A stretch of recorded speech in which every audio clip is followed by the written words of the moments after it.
श्रीरुद्राष्टकम् नमामि शमीशाननिर्वाणरूपं विभुं व्यापकं ब्रह्मवेदस्वरूपं निजं निर्गुणं निर्विकल्पं निरीहं चिदाकाशमाकाशवासं भजेऽहं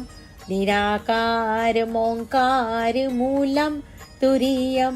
गिराज्ञानगोतीतमीशं गिरीशं करालं महाकालकालं कृपालं गुणागारसंसारपारं नतोऽहं तुषाराद्रिशङ्काशगौरं गम्भीरं मनोभूतकोटिप्रभाश्रीशरीरं सुरन्मौलिकल्लोलिनी चारुगङ्गा लसद्बालेन्दु कण्ठे भुजङ्गा चलत्कुण्डलं शुभ्रनेत्रं विशालं प्रसन्नाननं नीलकण्ठं दयालं मृगाधीशचर्माम्बरं मुण्डमालं प्रियं शङ्करं सर्वनाथं भजामि प्रचण्डं प्रकष्टं प्रगल्भं परेशम् अखण्डं अजं भानुकोटिप्रकाशं त्रयाशूलनिर्मूलनं शूलपाणिं भजेऽहं भवानीपतिं भावगम्यं कलातीतकल्याणकल्पान्तकारी सदा सच्चिदानन्ददाता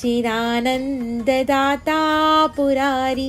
चिदानन्दसन्दोहमोहपहारी प्रसीद प्रसीद प्रभो मन्मथारि नयावदुमानाथ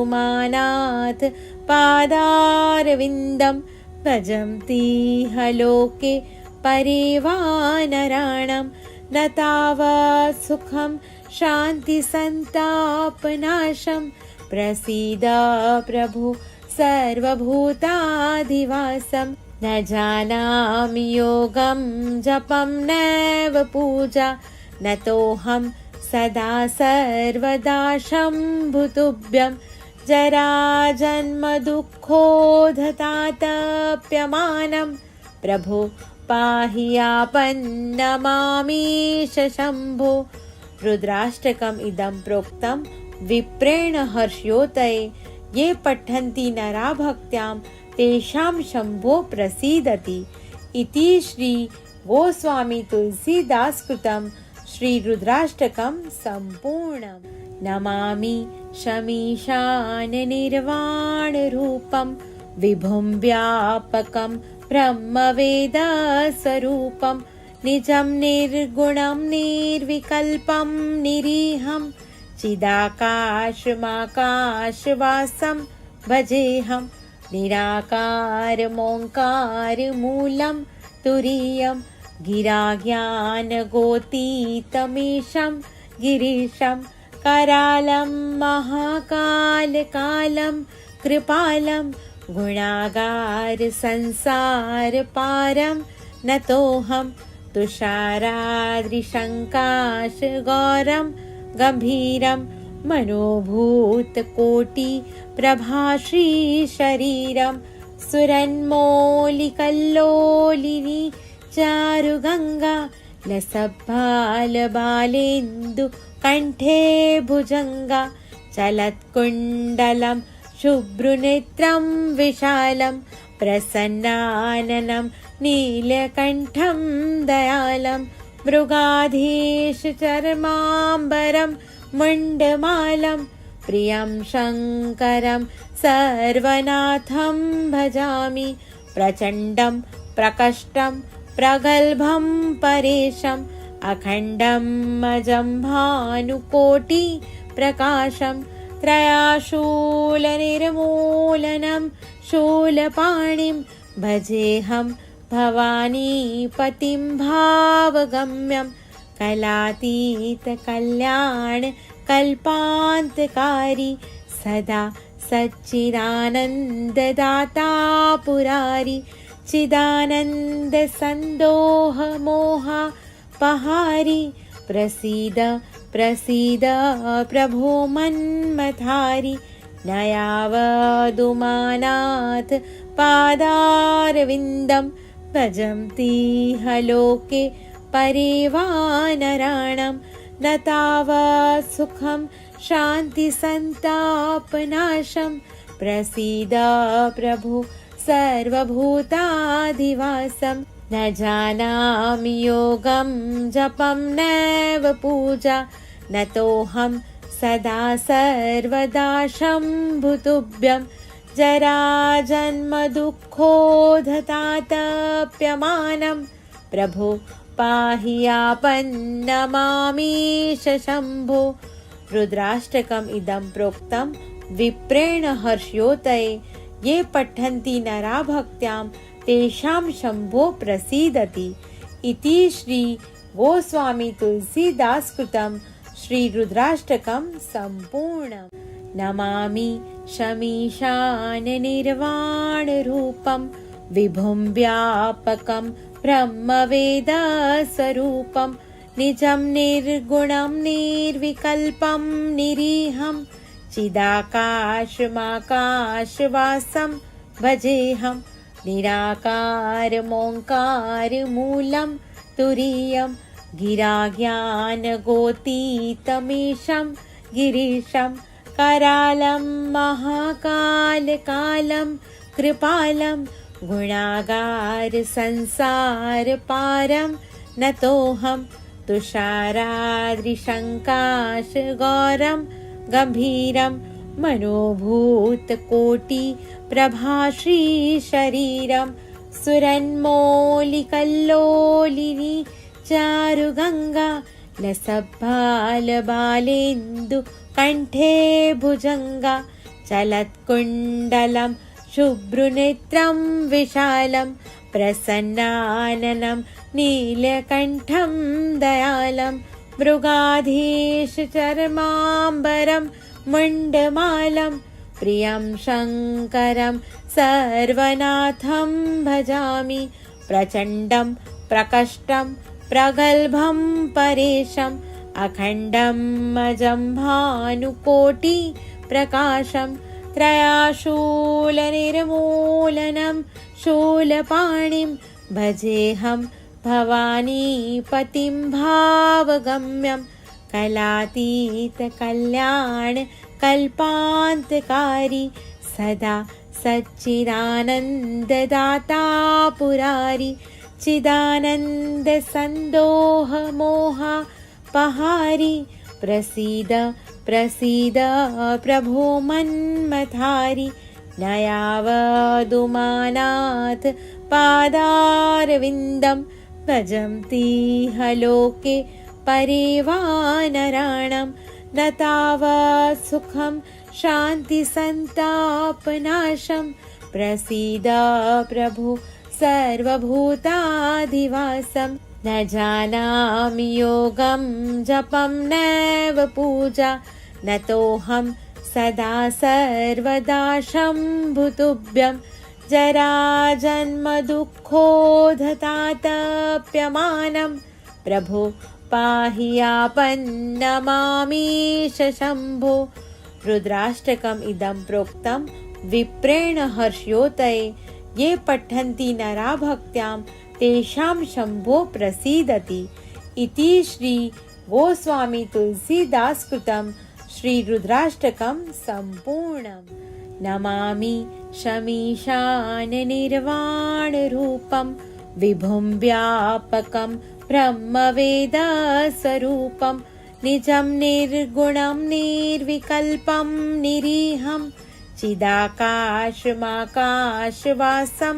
भजेऽहं निराकारमोङ्कारमूलं तुरीयं गिराज्ञानगोतीतमीशं गिरीशं करालं महाकालकालं कृपालं गुणागार संसारपारं नतोऽहं तुषाराद्रिशङ्काशगौरं गम्भीरं मनोभूतकोटिप्रभाश्रीशरीरं सुरन्मौलिकल्लोलिनी चारुगङ्गा लसद्बालबालेन्दु कण्ठे भुजङ्गा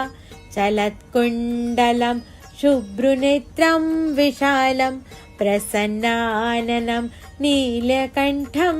दयालं मृगाधीशचर्माम्बरं मुण्डमालं प्रियं शङ्करं सर्वनाथं भजामि प्रचण्डं प्रकष्टं प्रगल्भं परेशम् अखण्डं अजं भानुकोटि प्रकाशं त्रयाशूलनिर्मूलनं शूलपाणिं भजेऽहं भवानीपतिं भावगम्यं कलातीतकल्याणकल्पान्तकारी सदा सच्चिदानन्ददाता पुरारि चिदानन्दसन्दोहमोहपहारि प्रसीद प्रसीद प्रभो मन्मथारि न यावदुमानाथ पादारविन्दं भजन्तीह लोके परिवानराणां न तावत् सुखं शान्तिसन्तापनाशं प्रसीद प्रभु सर्वभूताधिवासं न जानामि योगं जपं नैव पूजा न तोऽहं सदा सर्वदा शम्भुतुभ्यं जराजन्मदुःखोधतातप्यमानं प्रभो पाहि आपन्नमामीश शम्भो। रुद्राष्टकम् इदं प्रोक्तं विप्रेण हर्ष्योदये ये पठन्ति नरा भक्त्यां तेषां शम्भो प्रसीदति इति श्री गोस्वामी तुलसीदास कृतं श्री रुद्राष्टकं सम्पूर्णम्। नमामि शमीशान निर्वाणरूपं विभुं व्यापकं ब्रह्मवेदस्वरूपं निजं निर्गुणं निर्विकल्पं निरीहं चिदाकाशमाकाशवासं भजेऽहं निराकारमोङ्कारमूलं तुरीयं गिराज्ञानगोतीतमीशं गिरीशं करालं महाकालकालं कृपालं गुणागारसंसारपारं नतोऽहं तुषाराद्रिशङ्काशगौरं गम्भीरं मनोभूतकोटिप्रभाश्रीशरीरं सुरन्मौलिकल्लोलिनी चारुगङ्गा लसद्बालबालेन्दु कण्ठे भुजङ्गा चलत्कुण्डलं शुभ्रुनेत्रं विशालं प्रसन्नाननं नीलकण्ठं दयालं मृगाधीशचर्माम्बरं मुण्डमालं प्रियं शङ्करं सर्वनाथं भजामि प्रचण्डं प्रकष्टं प्रगल्भं परेशम् अखण्डं अजं भानुकोटि प्रकाशं त्रयाशूलनिर्मूलनं शूलपाणिं भजेऽहं भवानीपतिं भावगम्यं कलातीतकल्याणकल्पान्तकारी सदा सच्चिदानन्ददाता पुरारि चिदानन्दसन्दोहमोहपहारि प्रसीद प्रसीद प्रभो मन्मथारि न यावदुमानाथ पादारविन्दं भजन्तीह लोके परिवानराणां न तावत् सुखं शान्तिसन्तापनाशं प्रसीद प्रभु सर्वभूताधिवासं न जानामि योगं जपं नैव पूजा न तोऽहं सदा सर्वदा शम्भुतुभ्यं जराजन्मदुःखोधतातप्यमानं प्रभो पाहि आपन्नमामीश शम्भो। रुद्राष्टकम् इदं प्रोक्तं विप्रेण हर्ष्योदये ये पठन्ति नरा भक्त्यां तेषां शम्भो प्रसीदति इति श्री गोस्वामी तुलसीदास कृतं श्री रुद्राष्टकं सम्पूर्णम्। नमामि शमीशान निर्वाण रूपं विभुं व्यापकं ब्रह्मवेद स्वरूपं निजं निर्गुणं निर्विकल्पं निरीहं चिदाकाशमाकाशवासं भजेऽहं निराकारमोङ्कारमूलं तुरीयं गिराज्ञानगोतीतमीशं गिरीशं करालं महाकालकालं कृपालं गुणागारसंसारपारं नतोऽहं तुषाराद्रिशङ्काशगौरं गम्भीरं मनोभूतकोटिप्रभाश्रीशरीरं सुरन्मौलिकल्लोलिनी चारुगङ्गा लसद्बालबालेन्दुकण्ठे भुजङ्गा चलत्कुण्डलं शुभ्रनेत्रं विशालं प्रसन्नाननं नीलकण्ठं दयालं मृगाधीशचर्माम्बरं मुण्डमालं प्रियं शङ्करं सर्वनाथं भजामि प्रचण्डं प्रकष्टं प्रगल्भं परेशम् अखण्डं अजं भानुकोटिप्रकाशं त्रयाशूलनिर्मूलनं शूलपाणिं भजेऽहं भवानीपतिं भावगम्यं कलातीतकल्याणकल्पान्तकारी सदा सच्चिदानन्ददाता पुरारी चिदानन्दसन्दोहमोहपहारी प्रसीद प्रसीद प्रभो मन्मथारि न यावदुमानाथ पादारविन्दं भजन्तीह लोके परिवानराणां न तावत् सुखं शान्तिसन्तापनाशं प्रसीद प्रभो सर्वभूताधिवासं न जानामि योगं जपं नैव पूजा नतोऽहं सदा सर्वदा शम्भुतुभ्यं जराजन्मदुःखोधतातप्यमानं प्रभो पाहि आपन्नमामीश शम्भो। रुद्राष्टकम् इदं प्रोक्तं विप्रेण हर्षयोतये ये पठन्ति नरा भक्त्यां तेषां शम्भो प्रसीदति इति श्री गोस्वामी तुलसीदास कृतं श्री रुद्राष्टकं सम्पूर्णम्। नमामि शमीशान निर्वाण रूपं विभुं व्यापकं ब्रह्मवेद स्वरूपं निजं निर्गुणं निर्विकल्पं निरीहं चिदाकाशमाकाशवासं भजेऽहं निराकारमोङ्कारमूलं तुरीयं गिराज्ञानगोतीतमीशं गिरीशं करालं महाकालकालं कृपालं गुणागारसंसारपारं नतोऽहं तुषाराद्रिशङ्काशगौरं गम्भीरं मनोभूतकोटिप्रभाश्रीशरीरं सुरन्मौलिकल्लोलिनी चारुगङ्गा लसद्बालबालेन्दुकण्ठे भुजङ्गा चलत्कुण्डलं शुभ्रनेत्रं विशालं प्रसन्नाननं नीलकण्ठं दयालं मृगाधीशचर्माम्बरं मुण्डमालं प्रियं शङ्करं सर्वनाथं भजामि प्रचण्डं प्रकष्टं प्रगल्भं परेशम् अखण्डं अजं भानुकोटिप्रकाशं त्रयाशूलनिर्मूलनं शूलपाणिं भजेऽहं भवानीपतिं भावगम्यं कलातीतकल्याणकल्पान्तकारी कल्पान्तकारी सदा सच्चिदानन्ददाता पुरारी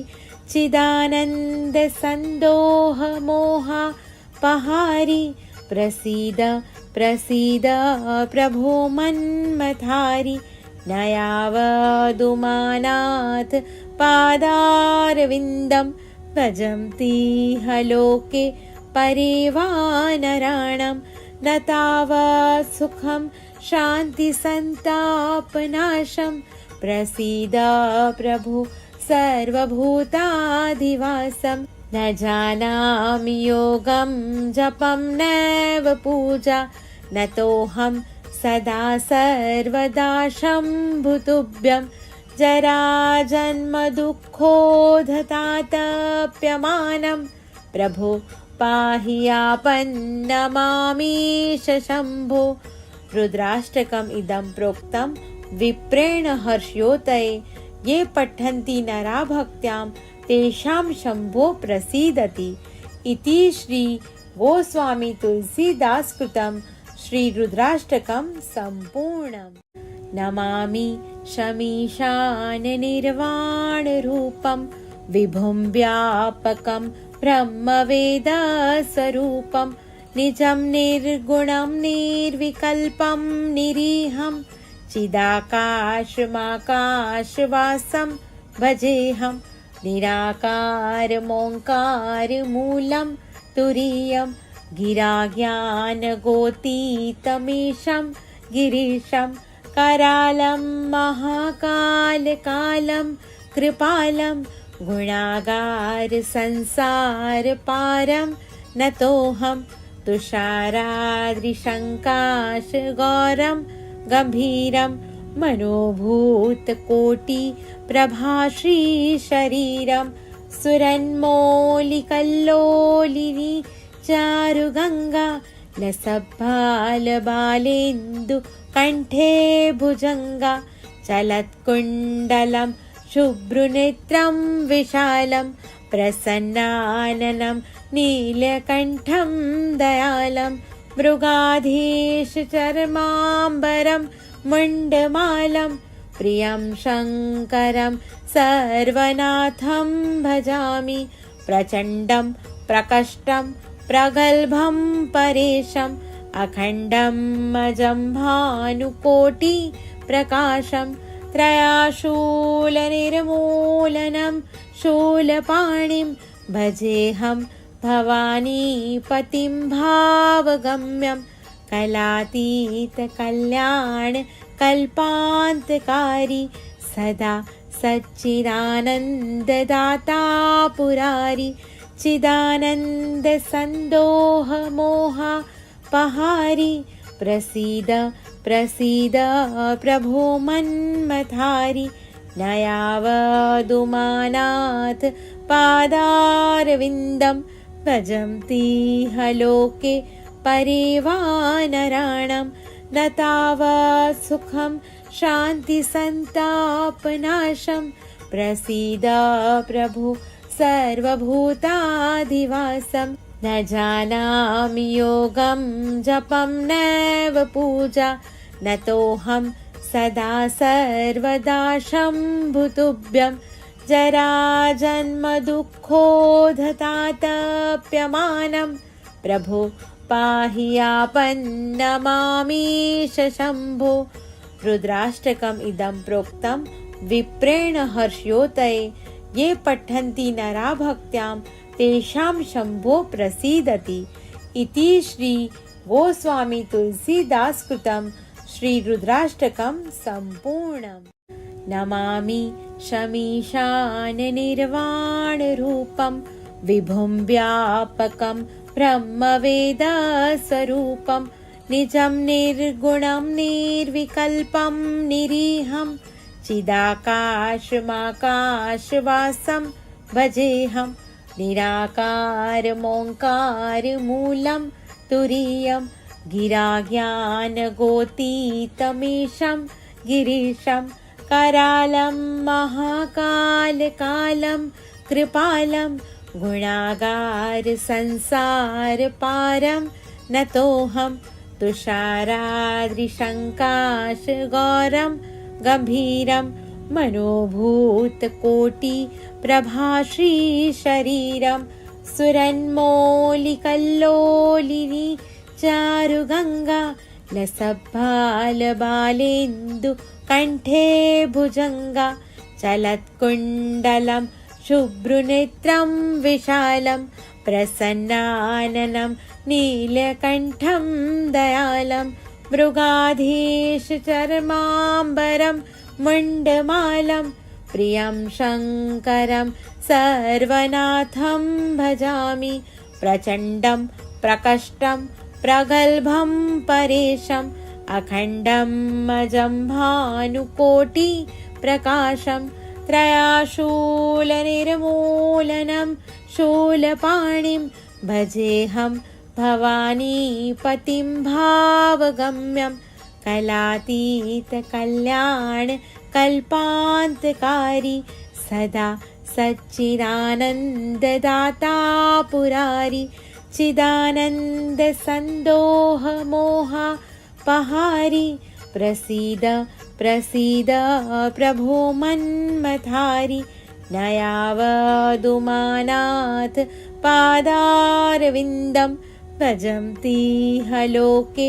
परिवानराणं न तावत् सुखं शान्तिसन्तापनाशं प्रसीद प्रभु सर्वभूताधिवासं न जानामि योगं जपं नैव पूजा न तोऽहं सदा सर्वदा शम्भुतुभ्यं जराजन्मदुःखोधतातप्यमानं प्रभो पाहि आपन्नमामीश शम्भो। रुद्राष्टकम् इदं प्रोक्तं विप्रेण हर्षयोतये ये पठन्ति नरा भक्त्यां तेषां शम्भो प्रसीदति इति श्री गोस्वामी तुलसीदास कृतं श्री रुद्राष्टकं सम्पूर्णम्। नमामि शमीशान निर्वाणरूपं विभुं व्यापकं ब्रह्मवेदस्वरूपं निजं निर्गुणं निर्विकल्पं निरीहं चिदाकाशमाकाशवासं भजेऽहं निराकारमोङ्कारमूलं तुरीयं गिराज्ञानगोतीतमीशं गिरीशं करालं महाकालकालं कृपालं गुणागारसंसारपारं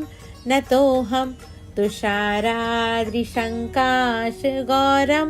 गम्भीरं मनोभूतकोटिप्रभाश्रीशरीरं सुरन्मौलिकल्लोलिनी चारुगङ्गा लसद्बालबालेन्दु कण्ठे भुजङ्गा चलत्कुण्डलं शुभ्रनेत्रं विशालं प्रसन्नाननं नीलकण्ठं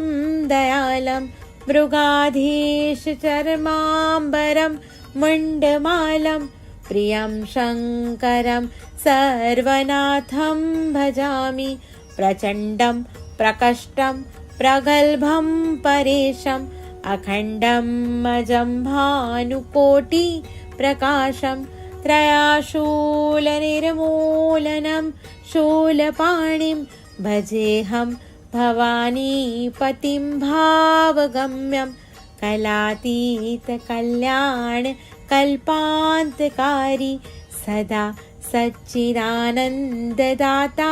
पुरारी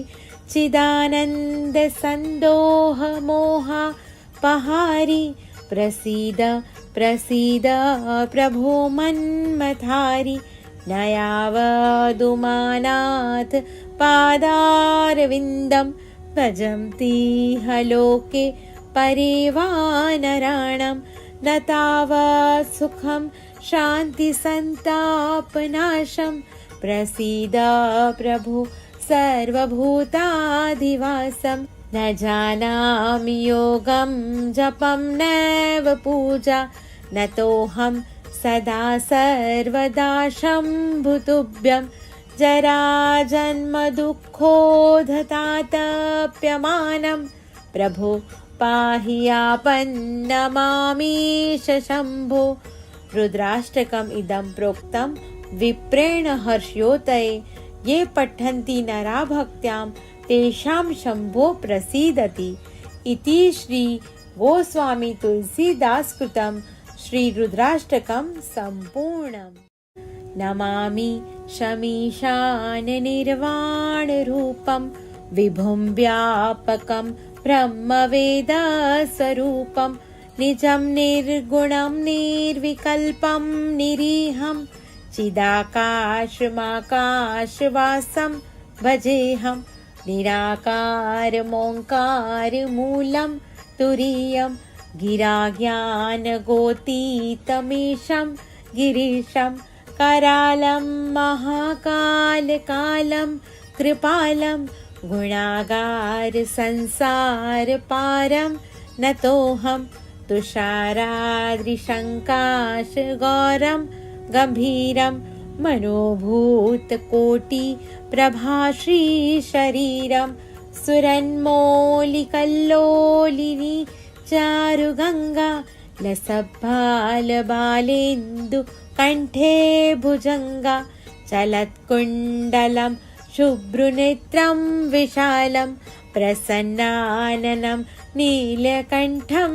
दयालं मृगाधीशचर्माम्बरं मुण्डमालं प्रियं शङ्करं सर्वनाथं भजामि। प्रचण्डं प्रकष्टं प्रगल्भं परेशम् अखण्डं अजं भानुकोटिप्रकाशं त्रयाशूलनिर्मूलनं शूलपाणिं भजेऽहं भवानीपतिं भावगम्यं कलातीतकल्याणकल्पान्तकारी सदा सच्चिदानन्ददाता पुरारी चिदानन्दसन्दोहमोहपहारी प्रसीद प्रसीद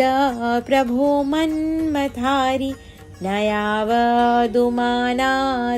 पादारविन्दं भजन्तीह लोके परिवानराणं न तावत् सुखं शान्तिसन्तापनाशं प्रसीद प्रभो सर्वभूताधिवासं न जानामि योगं जपं नैव पूजा नतोऽहं सदा सर्वदा शम्भुतुभ्यं जराजन्मदुःखोधतातप्यमानं प्रभो पाहि आपन्नमामीश शम्भो। रुद्राष्टकम् इदं प्रोक्तं विप्रेण हर्ष्योदये, ये पठन्ति नरा भक्त्यां तेषां शम्भो प्रसीदति।